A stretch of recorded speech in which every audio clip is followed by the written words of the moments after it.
वह एक ऐसा बिजनेसमैन था जिसको अच्छे समय का राजा कहा जाता था, जिसके पास सब कुछ था और वो और अधिक होने की लालसा रखता था, लेकिन लगभग अब सब कुछ खो चुका था। It's not just huge, it is humongous. 1983 में उसके पिता की मृत्यु होने के बाद उन्होंने अमेरिका की एक पेंट कंपनी में अपनी नौकरी छोड़ दी।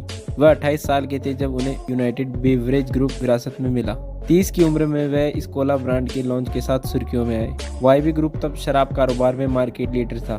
यूबी ग्रुप तब प्रोसेस फूड में मर्जेंट लीडर था, लेकिन उसकी अन्य योजनाएं थी। अगले कुछ वर्षों में उसने अपनी कंपनी की फार्मास्यूटिकल्स शाखा को बेच दिया और बाद में उन्होंने अपनी कंपनी की खाद्य और पेय शाखा को भी बेच दिया। उसने पैसों को एक अलग बाजार के लिए खर्च किया। 2005 में अपने बेटे सिद्धार्थ के 18वें जन्मदिन पर उन्होंने किंगफिशर एयरलाइन की शुरुआत की। ये जल्द ही भारत की दूसरी सबसे बड़ी एयरलाइन बन गई। Had 150 million new consumers, okay, in the middle and upper middle class segment by 2010. 52 की उम्र में उन्होंने फार्मूला 1 टीम खरीदी, जिससे उन्होंने फोर्स इंडिया खरीदा। अगले साल उन्होंने इंडियन प्रीमियर लीग की फ्रेंचाइजी रॉयल चैलेंजर बेंगलुरु को खरीद लिया। उन्होंने तेज जीवन के लिए भी प्रतिष्ठा बनाई। उन्होंने आकर्षक पार्टियों के लिए भी प्रतिष्ठा बनाई।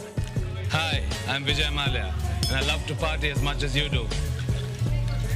लेकिन इतनी बड़ी खरीदारी से उन पर कर्ज का बोझ और बढ़ गया। वह 57 वर्ष के थे जब उनकी एयरलाइन बंद हो गई। लेनदारों ने गारंटियों को भुनना शुरू कर दिया, लेकिन ये पर्याप्त नहीं था। वह 60 वर्ष के थे जब यूनाइटेड स्पिरिट्स बोर्ड ने उन्हें इस्तीफा देने के लिए कहा। 2016 में लंदन चले जाने के बाद बैंकों ने उन्हें विलफुल डिफॉल्टर कहा। अधिकारियों ने उनका पासपोर्ट रद्द कर दिया। उसने बकाया ऋणों में 9,091 करोड़ का भुगतान करने के लिए गत संपत्ति बेचने की पेशकश की। उन्होंने कहा वे एक राजनीतिक डॉग फाइट के शिकार हुए थे, लेकिन जैसे ही भारत ने निष्कर्षण के प्रयास को तेज किया, उन्हें घर वापस संभावित जेल की सजा का सामना करना पड़ा। भारतीयों में से एक सबसे विवादास्पद बिजनेसमैन थे। He is the man Vijay Mallya.